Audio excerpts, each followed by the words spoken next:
बिस्मिल्लाहिर्रहमानिर्रहीम। अस्सलाम वालेकुम नाज़रीन, आज की वीडियो का टॉपिक है लाल गाय का जिक्र कुरान पाक की किस सूरत में मौजूद है। नाज़रीन, वीडियो को एंड तक लाजमी देखिएगा। आज की वीडियो बहुत मालूमाती और ज़बरदस्त होने वाली है। अगर आप लोग मेरे चैनल पर नए हैं और इसी तरीके के इस्लामिक इन्फॉर्मेशन, इस्लामिक वीडियो देखना चाहते हैं तो मेरे चैनल पर नए आने वाले सभी लोगों से दिल की गहराइयों से दरख्वास्त है, मेरे चैनल को लाइक, सब्सक्राइब और वीडियो को शेयर लाजमी करें। साथ बेल आइकॉन को भी प्रेस करते जाएं ताकि मेरी हर आने वाली न्यू वीडियो का नोटिफिकेशन आपको बर वक्त मौसूल हो सके और मैं आप लोगों के लिए इसी तरीके के इस्लामिक इन्फॉर्मेशन, इस्लामिक वीडियो लाती रहूं। तो चैनल को सब्सक्राइब करना हरगिज़ ना भूलें। चलते हैं अपनी वीडियो की तरफ। लाल गाय का जिक्र कुरान पाक की किस सूरत में मौजूद है। नाजरीन, अगर आप लोग जवाब जानते हैं तो कमेंट सेक्शन में लाजमी बताएं।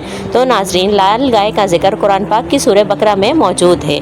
माशाअल्लाह, सुभान अल्लाह। उम्मीद करती हूँ वीडियो आप लोगों को पसंद आएगी। मजीद इस तरीके की इस्लामिक इन्फॉर्मेशन, इस्लामिक वीडियो देखने के लिए चैनल को लाइक, सब्सक्राइब और साथ बेल आइकन को प्रेस करना हरगिज़ ना भूलें। जज़ाकल्लाह।